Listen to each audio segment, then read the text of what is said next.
अस्सलाम वालेकुम वरहमतुल्लाहि वबरकातुहू आऊज़ु बिल्लाहि मिनश शैतानिर रजीम बिस्मिल्लाहिर रहमानिर रहीम। आई होप सबको स्क्रीन नज़र आ रही है। आज हमारा जो सेशन है वो है वालेकुम अस्सलाम जी हमारी ट्रेनिंग्स का फर्स्ट डे है आज। और इंशाल्लाह हमारा सेकंड सेशन भी इसी वीक में होगा। हम इस बुक को कवर करेंगे। Basically this is all about the parenting style. और इस बुक का नाम है how to talk so little kids will listen. यानी ये एक ऐसी बुक है जिसके अंदर हमें पता चल रहा है कि बच्चों के साथ हमें बात कैसे करनी चाहिए। बेसिकली ये बुक दो ख़वातीन ने लिखी है। ये दो ख़वातीन इसके ऑथर हैं जिनका नाम जूली किंग और जोना फेबर है। और उन्होंने जब अपनी लाइफ में ये चैलेंजेस का सामना किया, इतनी डिग्रीज होने के बावजूद उनको ये फेस करना पड़ा कि हम कितनी ही डिग्रीज क्यों ना ले लें, हमें हर वक्त जो है वो मतलब ड्यूरिंग द पेरेंटिंग हमें चैलेंजेस का सामना करना पड़ता है। चाहे बच्चे अपनी बिगिनिंग अर्ली इयर्स में हो या टॉडलर्स हों या टीन्स हों, हर हर ईयर के अलग चैलेंजेस होते हैं और हमें अपने टेंट्रम्स और अपने एंगर कंट्रोल और अपने इमोशंस को भी रेगुलेट करना आना चाहिए। और वो नहीं हमें आएगा तो हमें समझ नहीं आएगा कि हम बच्चों को डील कैसे करें बेसिकली। तो उन लोगों ने जब अपनी लाइफ में ये चैलेंजेस फेस किए तो दे रियलाइज के ये बहुत मुश्किल है। इसके ऊपर उन्होंने काम किया और एक साथ उन्होंने अपनी लाइफ के जो एक्सपीरियंसेस थे उनको एक्सट्रैक्ट करके उन्होंने इस बुक के अंदर उनको एडअप किया। और इन्होंने पेरेंटिंग की वर्कशॉप्स भी की। ठीक है। तो बेसिकली ये है कि हमें हम ये जानने की कोशिश करेंगे कि बीइंग अ पेरेंट हम कितना जानते हैं कि बच्चों के साथ बात किस तरह करनी चाहिए और किन अल्फाज का चुनाव करना चाहिए और किस तरीके से एक्सप्रेशंस बच्चे को देने चाहिए या किस तरह अपनी इमोशंस को एक्सप्रेस करना चाहिए। तो बेसिकली इसके अंदर हमारा जो फर्स्ट टूल है,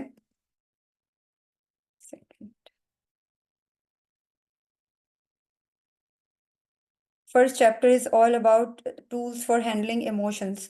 what's all the first about feelings के हम अपनी फीलिंग्स को कैसे उनके साथ डील करते हैं। When kids don't feel right they can't behave right. मगर हम समटाइम्स ये होता है कि उनसे एक्सपेक्ट कर रहे होते हैं कि वो बिहेव ठीक करें, although they need our help to regulate their emotion. Okay so हम टूल नंबर 1 पे आ जाते हैं। हमारा जो टूल नंबर 1 है, it is all about the style how to talk to the kids acknowledge feelings with the words. कि हम बच्चों की फीलिंग्स को एक्नॉलेज करने के बाद किन अल्फाज का चुनाव करते हैं, किन सिचुएशंस का सामना हमें हमारे बच्चे कर रहे होते हैं और हमारी हेल्प की उनको ज़रूरत होती है। तो बेसिकली इस टूल में इस बात पर जोर दिया जा रहा है कि जब बच्चा जो है वो अपने नेगेटिव इमोशंस को एक्सप्रेस करने की कोशिश करे तो पेरेंट्स को फौरन जो है वो उसको उनकी इमोशंस को ये नहीं कहना चाहिए कि नहीं नहीं ऐसे नहीं होता या नहीं नहीं ऐसा ना करो। हम ओवरवेलम हो जाते हैं या हम स्ट्रेस आउट हो जाते हैं। हमें उनके इमोशंस को एक्सेप्ट करना चाहिए तरदीद करने के बजाय, और उन्हें ठीक करने की कोशिश नहीं करनी चाहिए एट दैट टाइम। उसके बजाय हम उनके जज्बात को एक्सेप्ट करके उनकी फीलिंग्स को अल्फाज में हम बयान कर सकते हैं बिफोर हैंड, अगर हम इसके लिए प्रिपेयर हों। इससे बच्चे को ये फील होता है कि उसके इमोशंस को इम्पोर्टेंस दी जा रही है और उसकी कोई वैल्यू है, और वो जो भी फील कर रहा है उसे अंडरस्टैंड किया जा रहा है उसके पेरेंट्स की फॉर्म में, और उसे समझाया जा रहा है जो इसके नेगेटिव इमोशंस को कम करने में हेल्प आउट करता है। यानी अल्फाज के ज़रिए हम इमोशंस को एक्सेप्ट किस तरह करते हैं, इसके डिफरेंट स्टेप्स होते हैं। नेगेटिविटी से हमें कैसे अवॉइड करना चाहिए। जैसे बच्चा मिसाल के तौर पर कोई नेगेटिव बात कहता है तो फौरन हम जो है वो हाँ, एकदम क्योटिक हो जाते हैं या हमें समझ नहीं आता या हमारी एक्सपेक्टेशन के खिलाफ कोई बात होती है तो हम उसके ऊपर रिएक्ट कर जाते हैं फौरन विदाउट हैविंग पेशेंस। सो हिकमत के तौर पर हिकमत दिखाते हुए हमें उस चीज़ को सिचुएशन को वाइजली टैकल करना चाहिए। तो उसके बजाय मतलब हम उस सिचुएशन में यूजुअली ऐसे अल्फाज इस्तेमाल करते हैं जैसे अगर बच्चा कह रहा है कि मुझे जिमी से नफरत है, तो हम कहते हैं तुम्हें जिम्मी से नफरत नहीं करनी चाहिए, वो तुम्हारा सबसे अच्छा दोस्त है। बेसिकली हम क्या कर रहे हैं, ये लफ्ज कह के या इस तरह का जुमला कह के बच्चे की इमोशंस को निगेट कर रहे हैं। बच्चा ये सोचने पे मजबूर हो जाएगा कि मैं जो भी सोच रहा हूँ मेरे पेरेंट को ये लगता है कि मैं गलत सोचता हूँ। उसके बजाय हम उसे ये कह सकते हैं, लगता है इस वक्त तुम जिमी से बहुत नाराज हो। सी, वर्ड आपका मीनिंग सेम है, मगर आपने उसको पॉजिटिव वे में अपने बच्चे के सामने एक्सप्रेस किया है to help him out, to show his regulate his emotion. और इस एक्सप्रेशन से, इस रिएक्शन से बच्चे को थोड़ी तसल्ली होती है और सेटिस्फेक्शन मिलती है कि मुझे समझा जा रहा है, मुझे अंडरस्टैंड किया जा रहा है। तो हमने उनकी इमोशंस को पहचानने की कोशिश करनी है। ठीक है, पहले हमें ये समझने की जरूरत है कि बच्चा क्या फील कर रहा है, यानी गुस्सा फील कर रहा है या डिसअपॉइंटमेंट फील कर रहा है, या उसको किसी से हसद हो रहा है, या वो सैड फील कर रहा है किसी चीज में। उसके बाद ही हम कोई चीज उसको बता सकते हैं। जैसे मैंने अभी एक आपसे एग्जांपल शेयर की। इसी तरह अगर एक बच्चा कहता है कि मुझे पैन केक से नफरत है, या मुझे पैन केक खाना बिल्कुल पसंद नहीं है, तो हमने ये देखना है कि बच्चा गुस्से में है या बोरियत फील कर रहा है, या क्या इसकी इमोशन है। बच्चा शायद बोरियत या तब्दीली का ख्वाहिशमंद है, उसको तब्दीली चाहिए, चेंज चाहिए। मे बी के पैन केक खा खा के वो फेड अप हो गया। ठीक है, तो उसकी इमोशंस को हम वर्ड्स, मतलब वर्ड्स के थ्रू एक्सप्रेस करेंगे, और बच्चे को ये एहसास दिलाएंगे कि हम रियलाइज कर रहे हैं that how you are feeling right now. ठीक है, बच्चे के जज्बात को एक मुकम्मल जुमले में हम इस तरह बयान कर सकते हैं कि लगता है आज तुम कुछ और खाने के मूड में हो। तो बच्चे को फील होगा कि यस, मेरी वैल्यू है, मैं वैल्यू रखता हूँ, या मैं जो भी सोचता हूँ मेरे फादर या मेरे मदर को एहसास है इस बात का। ठीक है, तो अब इन मिसालों को हम डिटेल में थोड़ा सा देखते हैं कि जब बच्चा कहता है ना कि मुझे जिम्मी से नफरत है, और हम कहते हैं ऐसा मत कहो, जिम्मी तुम्हारा बेहतरीन दोस्त है, तो उसका रद्द अमल, इस रद्द अमल से बच्चा क्या फील करता है, वो उसके जज्बात को इम्पोर्टेंस नहीं दी जा रही। वो मजीद क्या शो करता है, स्टबर्ननेस शो करता है, वो जिद करता है, और वो नाराज हो जाता है और एंगर मोड में चला जाता है, क्योंकि वो उसको रियलाइजेशन होती है कि मुझे एक्सेप्ट नहीं किया जा रहा, या मेरी इमोशन को एक्सेप्ट नहीं किया जा रहा, मैं ये फील कर रहा हूँ, मेरी मदर को क्यों नहीं पता चल रहा, वो क्यों ऐसे कह रही है। और उसके बजाय अगर हम ये कहते हैं कि ओहो, लगता है कि जिमी ने तुम्हें बहुत नाराज किया है, तो इस जवाब से बच्चा क्या फील कर रहा है, उसको तस्लीम किया गया है, उसको एक्सेप्ट किया गया है। ठीक है, वो इस काबिल है कि उसको वैल्यू किया जाए। जैसे हाँ, उसने मेरा खिलौना तोड़ दिया, इसके बाद पेरेंट्स जो है वो इस मसले को सॉर्ट आउट करने में उसकी हेल्प कर सकते हैं, क्योंकि बच्चा जो है वो अब सुनने और कोऑपरेट करने के मोड में आ जाता है, क्योंकि उसको वैल्यू किया जा रहा है, उसकी इमोशंस को एक्सेप्ट किया जा रहा है। देन वो he he will start listening you. Okay. और हमारा गलत रद्द अमल ये होता है कि हम ये कह देते हैं कि पैनकेक तो तुम्हारी बड़ी पसंदीदा चीज़ है, तुम्हें ये खाना चाहिए। यानी हम अपनी चीज़ को, अपनी विश को इम्पोज करने की कोशिश कर रहे होते हैं। ओके, तो ये जवाब बच्चे के इमोशंस को रिजेक्ट करने के मुतरादिफ होता है, और वो फिर मजीद जिद करता है, फिर वो जो है वो और कोई भी टेंट्रम थ्रो कर सकता है। ठीक है, तो हमारा रद्द अमल ये होगा कि अगर ये होगा कि लगता है आज तुम कुछ और खाने के मूड में हो, तो बच्चा कंफर्टेबल फील करता है, वो जिद करने के बजाय अपने जज्बात को का मजीद इजहार करता है। जैसे वो ये कहता है कि हाँ, आज मैं जो है ना वो एग्स खाना चाहता हूँ, या मैं ब्रेकफास्ट में पॉरेज खाना चाहता हूँ, या I want some other option. ठीक है, इसी तरह एक और मिसाल हम ले लेते हैं कि जब बच्चा कहता है ये पजल बहुत ज्यादा मुश्किल है, तो हमारा रद्द-ए-अमल क्या आता है, नहीं नहीं, ये तो आसान है, मैं तुम्हारी मदद कर देती हूँ, दिस इज रॉन्ग। ठीक है, ये जवाब बच्चे की इमोशंस को अगेन निग्लेक्ट कर रहा है, और इस तरह वो डिसअपॉइंटमेंट का शिकार हो जाता है। यानी वो कहता है कि जो मैं बात कर रहा हूँ इसका मतलब मैं गलत हूँ, और मेरी इमोशन को मेरी मम्मा समझ नहीं रहे। उसके बजाय हमारे करेक्ट वर्ड्स क्या होते हैं, हाँ, पजल कभी कभी बहुत उलझन में डाल देते हैं, दे माइट बी कॉम्प्लेक्स। इससे बच्चे को मायूसी कम होती है, क्योंकि ऑब्वियसली जब बच्चा कोई प्रॉब्लम सॉल्व करने की कोशिश कर रहा होता है और वो मेहनत कर रहा होता है, लेकिन उसको कामयाबी नहीं मिल रही होती, तो वो डिसअपॉइंट होता है। ठीक है, मगर अगर हम उसकी इस डिसअपॉइंटमेंट को करेक्ट वर्ड से, पॉजिटिव वर्ड से रेप्लिकेट करने की कोशिश करते हैं, तो बच्चे की मायूसी थोड़ी कम होती है और वो सोचता है कि ठीक है, मैं दोबारा कोशिश करने के लिए कोशिश करने की प्रैक्टिस करता हूँ, let me give it one more try. तो वो रेडी हो जाता है, क्योंकि वो फील करता है कि उसकी इमोशंस को समझा गया है। ठीक है। ये क्यों इफेक्टिव होता है? बाज दफा क्या होता है कि हमारी जो नेगेटिव इमोशंस होती हैं, उनका इफेक्ट यूजुअली कम होता है। ठीक है। जब बच्चे की इमोशंस को एक्सेप्ट कर लिया जाता है ना, तो वो फील करता है कि इसकी इमोशंस को अंडरस्टैंड किया जा रहा है, और ये सोचकर उसका गुस्सा और उसकी जो डिसअपॉइंटमेंट है वो कम हो जाती है और वो सुनने के मूड में आ जाता है। लेकिन अगर हम रिएक्ट कर जाते हैं, हमारी टोन में हम लाउड हो जाती है, या हमारी वर्ड्स जो है वो, हमारा वर्ड्स का चुनाव अच्छा नहीं होता, नेगेटिव वर्ड्स यूज कर लेते हैं एट टाइम्स, तो बच्चा जो है वो फिर जिद की मोड में चला जाता है। तो ये जो कॉन्वर्सेशन होती है और कोऑपरेशन होती है, वो बच्चे की बढ़ती है इन चीज़ों से। और बच्चा जो है वो अपनी इमोशंस का रिजेक्ट ना किया जाना जो है ना, वो इससे सेटिस्फाई होता है, और वो फिर मजीद चीज़ों को एक्सप्लोर करने के लिए रेडी हो जाता है, और पेरेंट्स के साथ कोऑपरेट करने में भी इजीनेस फील करता है। ठीक है। तो पॉजिटिव बिहेवियर जो है ना, वो इम्प्रूव होते हैं फिर बच्चे के अंदर, जब कम्युनिकेशन होती है इन द प्रोडक्टिव वे। और जब बच्चे के जज्बात को अल्फाज में ढाला जाता है, तो वो अपनी नेगेटिव इमोशंस की कैफियत से बाहर आ जाता है, और पॉजिटिव जो उसका बिहेवियर है वो उसको अडॉप्ट करने के लिए रेडी हो जाता है। तो इसमें हमें मेन जिन पॉइंट्स का ध्यान रखना है, वो यही सारी चीजें हैं कि हमने तमाम जो इसके इमोशंस हैं उसको एक्सेप्ट करना है, लेकिन तमाम अमाल को एक्सेप्ट नहीं करना, उसकी इमोशंस को एक्सेप्ट करना है एट दैट टाइम। और अगर कोई चीज गलत है तो उसे इसी तरह प्रोडक्टिवली कम्युनिकेट करके उसको उस चीज के लिए रियलाइज करवाना है कि ये चीज उसके लिए अच्छी नहीं है। मसलन अगर वो ये कहता है कि मुझे जिमी से नफरत है, ठीक है, ये कहना काबिले कबूल तो है, क्योंकि ये एक जज्बाती एक एक्सप्रेशन है जो वो जिसका इजहार कर रहा है, लेकिन उसे मानना वो का एक्सेप्टेबल नहीं है। ठीक है। तो इसका राइट जो वर्ड्स होंगे वो यही है, ओ लगता है जिमी ने तुम्हें बहुत नाराज किया है, लेकिन हम किसी को नहीं मारते। ठीक है। तो आपने उसको ये नहीं कहना कि तुम्हें जिम्मी से क्यों नफरत है, नहीं नहीं नफरत नहीं करो, अच्छी बात नहीं है।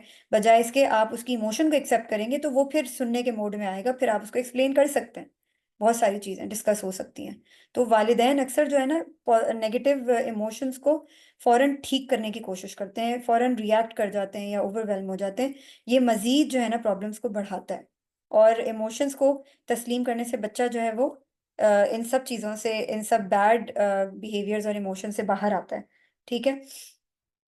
अच्छा, उसके बाद हम नेक्स्ट एग्जांपल ले लेते हैं। जैसे जब बच्चा कहे कि मैं अपने खिलौने शेयर नहीं करना चाहता, तो उस पे हमारा गलत रद्द-ए-अमल क्या होता है? ओहो, ये अच्छी बात नहीं है, तुम्हें अपने दोस्त के साथ खिलौने शेयर करने चाहिए। ठीक है। ये जवाब क्या करता है? बच्चे के जज्बात को रिजेक्ट कर रहा है, तो वो मजीद जो है वो जिद पकड़ता है। ठीक है। अगर हम करेक्टली इसको आंसर करने की कोशिश करेंगे, तो इसका राइट रिएक्शन क्या होगा? लगता है इस वक्त तुम अपने खिलौनों से अकेले खेलना चाहते हो।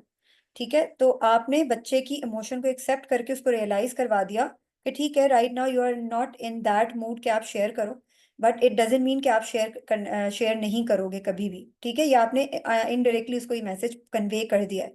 जब वो अच्छे मूड में आएगा तो आप उससे बैठ के कम्युनिकेट कर सकते हैं इसके ऊपर मजीद। जब बच्चे के जज्बात को एक्सेप्ट किया जाता है ना, तो वो ज्यादा आरामदेह फील करता है, सेटिस्फाई फील करता है, और बाद में फिर वो खुद रेडी हो जाता है कि हाँ, मैं किसी से भी अपने टॉयज शेयर कर रहा हूँ। अगर हम जबरदस्ती करते हैं तो वो कभी भी वो जिद में आ जाता है। और अनफॉर्चुनेटली वो जिद बच्चा नहीं कर रहा होता, हम कर रहे होते हैं, हम बड़े कर रहे होते हैं। हम समझ रहे होते हैं कि हम जिद नहीं कर रहे, हमारा बच्चा जिद कर रहा है। तो ये वाली जो चीजें हैं ना, ये हमें टैक्टिकली हैंडल करनी होती हैं। जब बच्चा कहे मुझे जल्दी सोना बिल्कुल पसंद नहीं है, तो हम उसे कहेंगे नहीं, तुम्हें जल्दी सोना ही होगा, कोई बहस नहीं। हम ऐसे ही कहते हैं usually, this is a very common behaviour. ये जवाब बच्चे की परेशानी को इग्नोर कर देता है, और वो मजीद जो है ना वो बेजारियत फील करता है कि मुझे तो सुना ही नहीं जा रहा, मेरी तो कोई परवाह ही नहीं है, मैं तो वैल्यू ही नहीं रखता। इसके बजाय करेक्ट जो रिएक्शन है वो क्या होता है? ऐसा लग रहा है कि तुम आज देर तक जागते रहे हो, जागना चाहते हो। इसका सही वर्ड्स क्या होंगे कि हम उससे ये कहेंगे कि मुझे ऐसा लग रहा है कि तुम आज रात देर तक जागना चाहते हो। यानी जब बच्चा महसूस करता है कि उसे समझा जा रहा है, तो वो ज्यादा आसानी से सोने के लिए तैयार हो सकता है। या हम उससे कह सकते हैं कि चलो, मुझे लगता है कि तुम जो है ना स्टोरी सुनना चाहते हो सोने से पहले। तो हम ऑप्शंस भी दे सकते हैं बच्चे को। उससे क्या होगा, बच्चे को जब हम 2 या 3 ऑप्शन देंगे तो बच्चा कहेगा हाँ ठीक है, वो राजी हो जाएगा, और फिर हम उसको स्टोरी सुनाएंगे या कुछ भी, उसके बाद वो सो जाएगा। इसी तरह जब बच्चा कहता है कि मुझे अपनी टीचर बिल्कुल पसंद नहीं है, तो हम उसे कहेंगे नो, ऐसा नहीं कहते, तुम्हारी टीचर बहुत अच्छी हैं। तो इस जज्बात ये बच्चे, हमने यहाँ भी ये जवाब देकर बच्चे के इमोशंस को रिजेक्ट कर दिया। ठीक है। तो इसकी वजह से क्या हुआ, बच्चा जो है ना वो ओपन टॉक करने से फिर रुक जाता है। वो हेजिटेंट फील करता है कि अब मैं ओपन कम्युनिकेशन नहीं कर सकता, मुझे तो ये जज किया जा रहा है। ठीक है। तो दुरुस्त इसके राइट वर्ड्स क्या होते हैं? लगता है तुम्हारी टीचर की कोई बात तुम्हें परेशान कर रही है, क्या तुम मुझे बताना चाहोगे? तो मैंने अपने बच्चे को ऑप्शन दे दिया। फिर वो सोचेगा, ये जवाब बच्चे के को अपने अपने जज्बात के इजहार करने की इजाजत देगा। और वो सोचेगा कि मेरे पेरेंट जो है वो अंडरस्टैंड करते हैं मुझे, वाई नॉट कि मैं उनसे अपना प्रॉब्लम जो है वो शेयर करूं और इसको सॉर्ट आउट करने की कोशिश करूं। इसी तरह जब बच्चा कहता है मुझे क्लीनलीनेस बिल्कुल पसंद नहीं, मुझे सफाई करना बिल्कुल अच्छा नहीं लगता, तो हम अक्सर कहते हैं तुम्हें सफाई करनी होगी, ये कोई बहाना नहीं करो, ये तुम्हारी जिम्मेदारी है, तुमने ये करना है। इसके इस जवाब से क्या होता है, बच्चा बेजारियत फील करता है।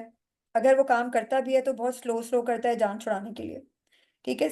दुरुस्त इसका रद्द अमल क्या होता है? लगता है सफाई करना तुम्हें एक मुश्किल काम लग रहा है ना? तो चलो हम इसको फन बना देते हैं, आज और हम थोड़ा खेल कूद करके और थोड़ा फन करके हम क्लीनलीनेस कर सकते हैं, मिल के कर सकते हैं। तो जब बच्चा महसूस करता है कि इसकी परेशानी को समझा जा रहा है, इसकी बेजारियत को, कि ही इज नॉट विलिंग, उसको समझा गया है, तो वो ज्यादा आसानी से कोऑपरेट करने के लिए रेडी हो जाता है। आप मजीद उससे कह सकते हैं चलो हम मिल के सफाई कर लेते हैं। तो ये सारी चीजें हैं। इसके अलावा और भी बहुत सी एग्जाम्पल इसमें दी भी हैं। जैसे कि बच्चा कहता है कि मुझे स्कूल नहीं जाना, तो हम कहते हैं स्कूल जाना जरूरी है, फजूल बातें मत करो। तो इसके बजाय हम अभी मैं आपको बताती हूँ कि हम क्या कह सकते हैं। इस जवाब से क्या होता है, बच्चा फिर ये फील करता है वही कि मैं निग्लेक्ट हो रहा हूँ या मुझे इग्नोर किया जा रहा है, मेरी इमोशंस को अंडरस्टैंड नहीं किया जा रहा। इसके सही करेक्ट वर्ड्स क्या होंगे? लगता है आज तुम स्कूल जाने के लिए ज्यादा पुरजोश नहीं हो, क्या कोई खास बात है जो तुम्हें परेशान कर रही है? Can I help you out? तुम मुझे बता सकते हो, you can trust me, may be हम मिलके इसको सॉर्ट आउट कर सकें। तो बच्चे को आप ट्रस्ट दे रहे हैं, आप उसका एक मतलब समझे, उसको शेयर करने पे प्रोवोक कर रहे हैं, और with very productive words and your behaviour. तो बच्चा, वाई नॉट, बच्चा आएगा और आपसे ही प्रॉब्लम शेयर करेगा। जब बच्चा ये कहता है कि ये गेम बहुत मुश्किल है, मैं नहीं करना चाहता, मैं कर नहीं पा रहा, आई कांट हेल्प इट, तो हम क्या कहते हैं, ये इतना मुश्किल तो नहीं है, तुम्हें बस थोड़ी मेहनत ही करनी पड़ेगी। इस जवाब से क्या होता है, बच्चा डिसअपॉइंट होता है और सोचता है कि अपने आप को इन्फीरियर फील करता है, और सोचता है कि और मतलब और दूर हो जाता है इन चीज़ों से, जो एक्सप्लोरेशन करने वाली चीज़ें होती हैं या क्रिटिकली थिंक करने वाली चीज़ें होती हैं। इसके बजाय हम क्या कह सकते हैं, हाँ कुछ गेम्स वाकई मुश्किल होते हैं, क्या तुम थोड़ा मतलब आराम करके दोबारा कोशिश कर लेना चाहोगे? तो हाँ, मैं भी तुम्हारे साथ बैठ जाऊंगी और हम मिलके कर लेंगे, आइडिया हो जाएगा हमें कि कैसे खेलते हैं ये।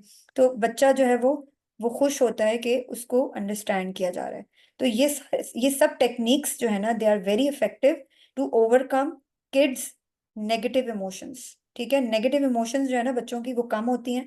बच्चे की फीलिंग्स को जब एक्सेप्ट किया जा रहा होता है तो वो ज्यादा पीस फील करता है। और जब वो पीस नहीं होता उसके माइंड में, तो डेफिनेटली फिर वो एक फाइट एंड फ्लाइट वाले मोड में चला जाता है। इसी तरह कॉन्वर्सेशन, कम्युनिकेशन और सपोर्ट जो है वो बच्चे का हौसला बढ़ाती है, उसका कॉन्फिडेंस लेवल जो है वो बूस्ट अप होता है। और जब बच्चे को सुना जाता है लाइक अ गुड लिसनर, तो वो अपनी परेशानियों को खुलकर डिस्कस करता है। और उसको गुड लिसनर बनने की भी प्रैक्टिस होती है कि मेरे अगर हम पेरेंट्स अच्छे लिसनर बन जाए अपने बच्चों के, तो हमारे बच्चे भी इन फ्यूचर अच्छे लिसनर होंगे। जो अच्छा लिसनर होता है वही आगे जाता है और अंडरस्टैंड करता है और चीज़ों को वाइजली टैकल करने की प्रैक्टिस करता है। हमारा जो पॉजिटिव बिहेवियर है वो ग्रो करता है, और बच्चे के अंदर भी इसकी ग्रोथ होती है, वो हर चीज़ को, हर इमोशन को एक्सेप्ट करता है ओपनली। और फिर उसको आइडिया होता है कि मैं अपनी इमोशंस को कैसे इजीली रेगुलेट कर सकता हूँ, और उसको प्रॉब्लम सॉल्विंग आती है।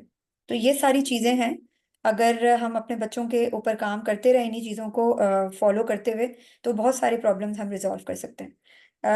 Next, switch to the tool number 2। Yes, Arisha will present the tool number 2। Yes Arisha. अस्सलाम वालेकुम वरहमतुल्लाहि वबरकातुहू। आज जैसे कि हम लोग बात कर रहे हैं बच्चों की फीलिंग्स के बारे में कि हम उसको किस तरह से एक्नॉलेज कर सकते हैं या फिर बच्चों की इमोशंस के साथ किस तरह से कॉप अप कर सकते हैं।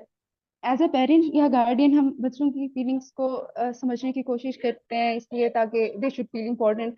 या फिर कभी कभी जब बच्चे बहुत डाउन फील कर रहे होते हैं, उनको सुनते हैं, उनको समझने की कोशिश करते हैं ताकि उनका कैथारसिस निकल जाए, वो अपने ही इमोशंस के अंदर ट्रैप होकर ना रह जाएं।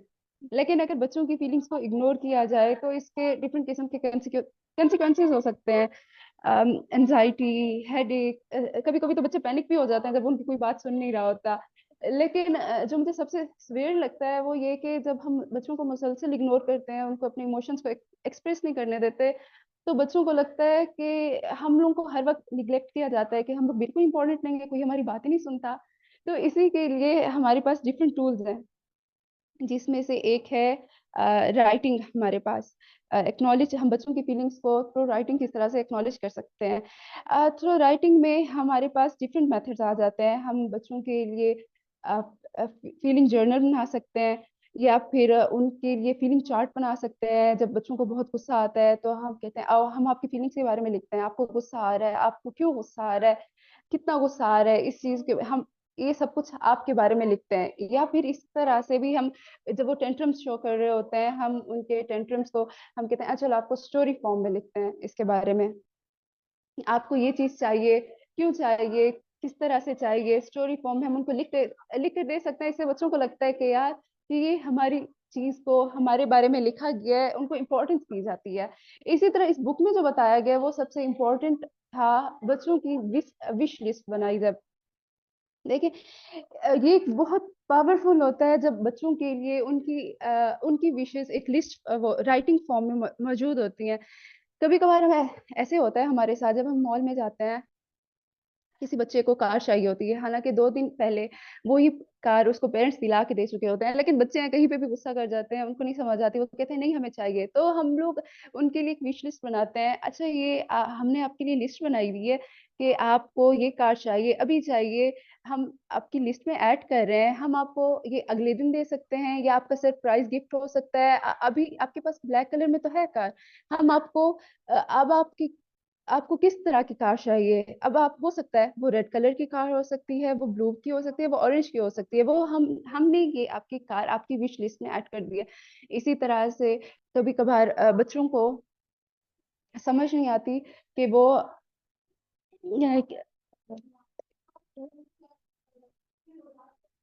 जब उनकी ये राइटिंग वाला जो टूल है ये बहुत इम्पोर्टेंट है। जब बच्चों को पता चलता है कि हमारी सारी चीजें ऐड हो रही हैं किसी न किसी फॉर्म में हमारे पर, वो आप बच्चों के सामने बच्चों के रूम में बुलेट फॉर्म में भी लगा सकते हैं, या फिर अ,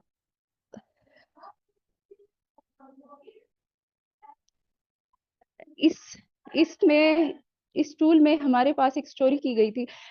सॉरी, स्टोरी से पहले एक एक क्वेश्चन किया गया था कि जब हम बच्चों की सारी चीजें पूरी करते हैं या उनकी विश लिस्ट में हर चीज जो भी वो हमसे ख्वाहिश करते हैं हम सारी चीजें पूरी करते जाते हैं, तो क्या ये अच्छा तो नहीं होता कि हम बच्चों की हर बात पूरी कर रहे हैं। तो उन्होंने कहा नहीं, इसका रिवर्स होता है, इसका रिवर्स हो सकता है। देखें आप हर वक्त कभी कभार इस तरह से होता है, आप बच्चों को इस तरह की चीज ला के देते हैं कि वो फजूल चीजें ला के देते हैं, हालांकि आपको पता है कि बच्चों की इस चीज की जरूरत नहीं है, लेकिन आप फिर भी ला के देते हैं क्योंकि बच्चे जिद कर रहे होते हैं। लेकिन जब आप विश लिस्ट में ऐड कर देते हैं, आपने उस वक्त का टेंट्रम भी अवॉइड कर लिया है, और आप बच्चे को पता है कि ये चीज हमें बाद में हो सकता है, और इसके साथ ये भी हो सकता है कि वो चीज बच्चे को आज पसंद है, वो चीज कल को पसंद ना हो या परसों पसंद ना हो, क्योंकि बच्चे हैं, बच्चों के तो टेस्ट चेंज ही होते रहते हैं। और इसमें हमें एक स्टोरी बताई गई है इसी टूल में।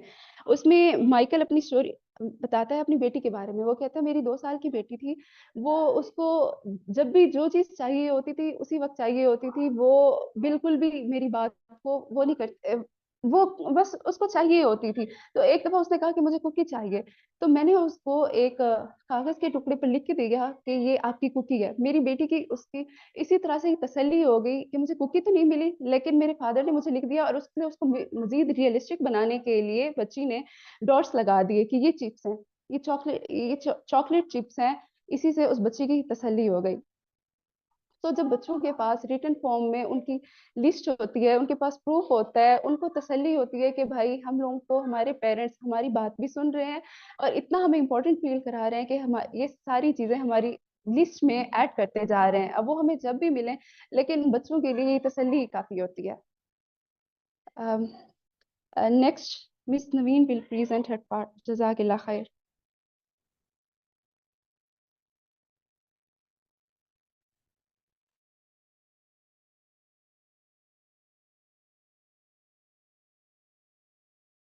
जी Naveen, Naveen are you in session?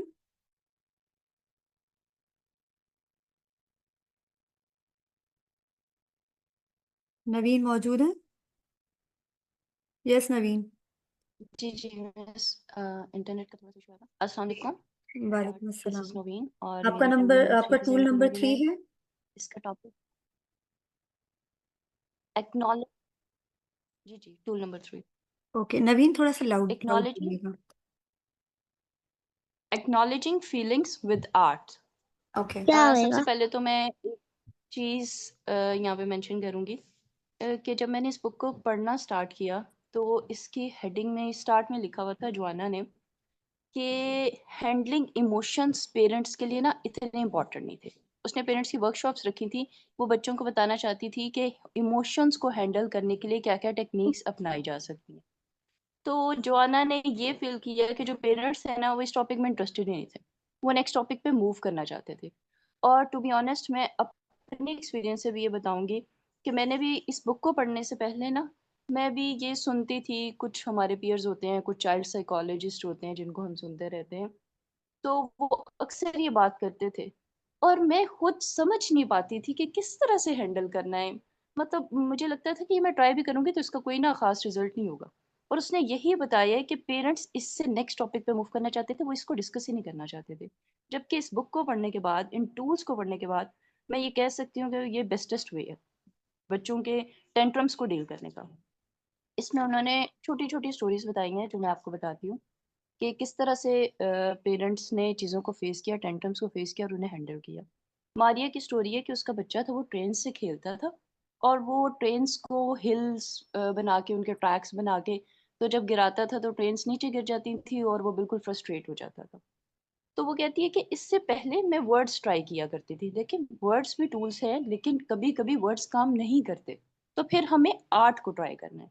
तो उसने कहा कि मैंने उसे आई यूज्ड टू से कि बेटा इट्स ओके, हम फिर बना लेते हैं, हम फिर कर लेंगे, हम दोबारा कर लेंगे।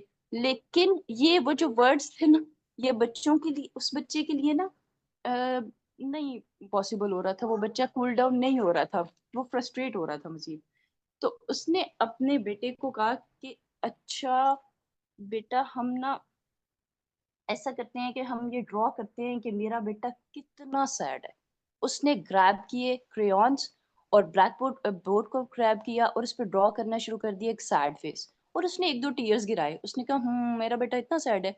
और बच्चे ने खुद ज्वाइन इन किया अपनी मदर को और उसने गिगेंटिक टीयर्स ड्रॉ करने शुरू कर दिए कि मामा मैं बहुत सैड हूँ। वो उसका इमोशन बाहर आ गया। हमने बच्चे के इमोशन से डील करते हुए जो मोस्ट इम्पॉर्टेंट चीज है ना, जिसको हमने फोकस करना है, वो ये है कि हमने उसके इमोशन को बाहर लेके आना। इसके लिए समटाइम हम वर्ड्स ट्राई करते हैं, कभी वर्ड्स ना काम करें तो हमें आर्ट भी ट्राई करना चाहिए। उस बच्चे ने शो किया कि वो कितना कितना अपसेट है, और फिर बच्चा हैप्पी हो गया। उसने अच्छा फील किया, अपनी माँ के साथ ड्राइंग की और बच्चा हैप्पी हो गया और उसका टेंटम टर्न डाउन हो गया। अब एक और स्टोरी है, एना की स्टोरी ये है कि उसका बच्चा ऑटिस्टिक था और उसने अपने बच्चे से ये वादा किया कि जब हम आंट के घर से वापस जा रहे होंगे ना तो हम किसी पार्क जाएंगे। लेकिन वो ऐसा नहीं कर पाई। बच्चा सो रहा था, उसने ऐसा नहीं किया, उसने बच्चे को जगाया नहीं। लेकिन जब बच्चा घर गया, बाप उसको गाड़ी से निकाल रहा था, ये हमारे साथ भी अक्सर होता ही रहता है। तो बच्चा उठ गया, उसने कहा आप लोगों ने मुझसे प्रॉमिस किया था, यू लाइड। और बच्चा बिल्कुल आउट ऑफ कंट्रोल हो गया। तो उसकी माँ ने उसका नाम कोशिश की इसका उसे था समझाने की, ताक। बेटा आप बेटा आप सो रहे थे, हमने इसलिए नहीं उठाया, लेकिन इन चीजों से बच्चा कूल डाउन नहीं हुआ। तो फिर उसने कहा कि अच्छा मेरा बेटा सो रहा था लेकिन वो फिर भी उठना चाहता था, वो फिर भी पार्क जाना चाहता था। अच्छा तो लगता है मेरे बच्चे को पार्क बहुत पसंद है, मेरे बच्चे को पार्क में क्या क्या पसंद है। उसने बच्चे के साथ बोर्ड ग्रैब किया, क्रेयॉन्स ग्रैब किए और उसने ड्राइंग करना शुरू कर दी। बच्चे ने बताया उसे स्लाइड पसंद है, उसे कैट पसंद है, उसे ब्रिज पसंद है। बच्चे ने माँ के साथ ज्वाइन इन करना शुरू कर दिया और उसने वहाँ पे स्नोफॉल, छोटे-छोटे स्नोबॉल्स भी ड्रॉ करना शुरू कर दिए। और बच्ची को ड्राइंग इतनी अच्छी लगी, उसने कहा मम्मा ये ड्राइंग मैं अपनी वॉल पे लगाना चाहता हूँ, लेकिन माँ ने उसे कहा कि नहीं बेटा ये हम आपके बेड पे रखते हैं, और बच्चा सो गया। इसी तरह माइकल की भी स्टोरी है कि उसने अपने बच्चे को सुबह उठाया प्री स्कूलिंग के लिए, बच्चे ने साफ इनकार कर दिया मैं स्कूल नहीं जाऊंगा, और वो दोबारा से बिस्तर में घुस गया। उसने बच्चे से कहा कि अगर मेरा बच्चा 5 मिनट के अंदर नीचे अप डाउनस्टेयर्स आएगा ना, तो हम बनाएंगे स्कूल, हम उसका स्कूल ड्रॉ करेंगे कि उसे स्कूल नहीं पसंद, उससे उसका स्कूल कितना बैड है। वो ये कह के नीचे आ गया, लेकिन उसने देखा कि चंद ही मिनट में बच्चा नीचे आया और वो चेयर पे बैठ के कहने लग गया कि मामा कहाँ है क्रेयॉन्स। तो उसने बिल्कुल एक्सपेक्ट नहीं किया था कि वाकई बच्चा इंटरेस्ट ले लेगा इस चीज में, लेकिन बच्चे ने इंटरेस्ट लिया और फौरन डाउनस्टेयर्स आके उसने कहा कहाँ है क्रेयॉन्स, मैं स्कूल ड्रॉ करना चाहता हूँ।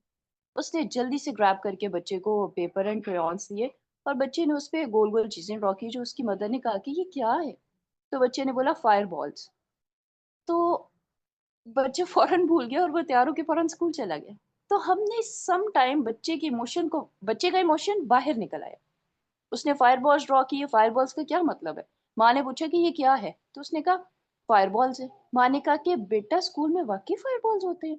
तो बच्चे ने कहा ऑफ कोर्स नो, गुस्से से। लेकिन वो स्क्रेडी हुआ और स्कूल चला गया।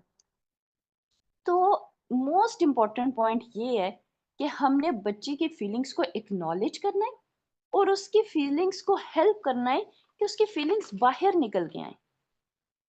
जेन्युइन फीलिंग्स को एक्नॉलेज करना है और reach inside and find that emotion. उस इमोशन को फाइंड करें कि बच्चा क्या फील कर रहा है और हेल्प आउट करें कि वो इस इमोशन को बाहर निकाले। जब वो बाहर निकालेगा तो दूसरा इमोशन गेट इन होगा, यानी वो पूरी तरह से अपनी फ्रस्ट्रेशन, अपना एंगर, अपना टेंट्रम बाहर निकाल देगा।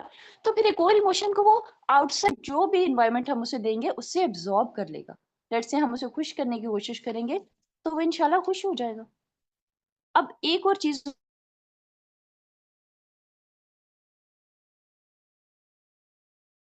नवीन आपकी आवाज नहीं आ रही।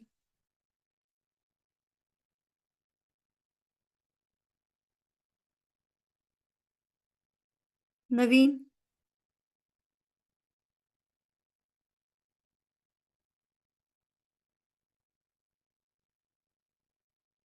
सॉरी मेरा इंटरनेट तंग कर रहा था। जैसे मैंने कभी वर्ड्स काम नहीं करते तो हमें आर्ट ट्राई करना पड़ता है, और कभी कभी हमें ड्रामेटिक वे, आर्ट्स के और भी तरीके होते हैं, लाइक हम पेंट कर सकते हैं या हम एक्टर भी बन सकते हैं, ठीक है। तो sometimes we had to be dramatic, हमें ड्रामेटिक अप्रोच को अपनाना पड़ता है। जैसे एक पेरेंट ने जो भी वो वर्कशॉप्स अरेंज करी थी ना जोआना, उसमें एक पेरेंट ने कंप्लेन की कि आई ट्राइड आर्ट, मैंने कोशिश की कि मैं बच्चे से बात कर सकूं, आर्ट के थ्रू, वर्ड्स के थ्रू उसे सूद कर सकूं, लेकिन ना बच्चे ने मेरे साथ कोऑपरेट नहीं किया। तो जोआना ने उससे कहा कि आप हमसे शेयर करें कि क्या क्या था आपका एक्सपीरियंस जहाँ पे बच्चे ने कोऑपरेट नहीं किया। तो उसने कहा कि बच्चा बहुत गुस्से में था, और मैंने उससे कहा लगता है कि आप गुस्से में हो। मतलब एक इंसान बहुत ज्यादा फ्रस्ट्रेटेड है, बहुत ज्यादा गुस्से में है, हम भी हो। तो उसने कहा कि लेट्स से हम इस टॉपिक को डिस्कस करते हैं कि एक मैं आपको कॉल करूं और मैं आपसे कहूं कि आज बहुत बुरा दिन था, आज हद ही हो गई है। मेरे हर तरफ बाहर बारिश हो रही थी, बच्चे बहुत गुस्से में थे, बच्चे घर के अंदर मुझे बहुत ज़्यादा तंग कर रहे थे। मैंने उनके साथ प्लान किया कि हम बाहर चलते हैं, मूवी देखते हैं। जब हम मूवी देखने के लिए सिनेमा पहुंचे तो टिकट्स पे रॉन्ग टाइम था और हम लोग मूवी देख ही नहीं सके। वापसी पे सारे बच्चों ने रो रो के आसमान सर पे उठा लिया, बहुत तंग किया मुझे बच्चों ने। और आगे से कोई मुझे बड़ी सूदिंग वे में बोलते हैं कि हाँ, बच्चे तो तंग ही करते हैं। तो मुझे कैसा लगेगा भाई, मैंने इसको मतलब अपना मसला बताया और उसने आगे से कह दिया बच्चे तो तंग ही करते हैं, मैं तो फोन ही बंद कर दूंगी ना। हाँ, बजाय इसके अगर कोई मुझे आगे से ये कहेगा किस कोई-कोई दिन होता है वो तो होता ही पूरा दिन ही बुरा है। कोई-कोई दिन होता है कि सारी आफ़तें ही मिल के आ जाती हैं। तो मैं कहूँगी हाँ यार ऐसा हुआ। मतलब मुझे समझ आएगी कि उसने मेरे मसले को आइडेंटिफ़ाई किया है। तो मुझे अच्छा लगेगा कि ठीक है यार मैंने इसे कॉल की है, मैंने इसे अपना इश्यू बताया तो इसने उसको पिक किया है। तो इसी तरह हमें बच्चे का जो रियल इमोशन है उसको पिक करना होता है। ना कि बच्चा बहुत गुस्से में है, बहुत एंग्री है और हम उसको बिल्कुल कहें कि अच्छा यार, मतलब नो, ये गलत तरीका है किसी के इमोशन को अंडरस्टैंड करने का। अब मारिया ने जैसे वो उसका बेटा बिन्यामीन है जो थ्रो करने वाली जिसकी स्टोरी थी, उसकी एक और स्टोरी उसने बताई कि वो कह रहा था कि मैंने ना साइकिल चलानी है, क्योंकि उसको नई-नई साइकिल मिली थी और ये डिनर टाइम था। वो साइकिल चलाए जा रहा था, बिल्कुल डिनर के लिए अंदर नहीं आ रहा था। तो बच्चा रोए जा रहा था कि नहीं, नहीं, नहीं मैंने डिनर नहीं करना, मैंने साइकिल ही चलानी है। तो उसने पहले उसे प्यार से समझाने की कोशिश की कि बेटा ये डिनर टाइम है, डिनर करना चाहिए, लेकिन बच्चा नहीं माना। तो फिर उसने ड्रामेटिक वे में कहा कि अच्छा, तो आप चाहते हो कि आप डिनर भी साइकिल पे ही करो?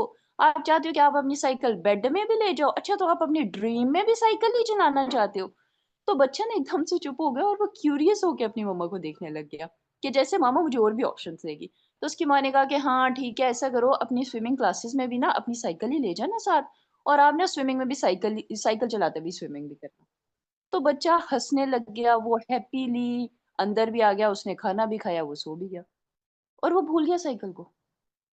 तो हमने बच्चे के इमोशन को अंडरस्टैंड करके, उसकी सिचुएशन को अंडरस्टैंड करके उसको टैकल करना होता है।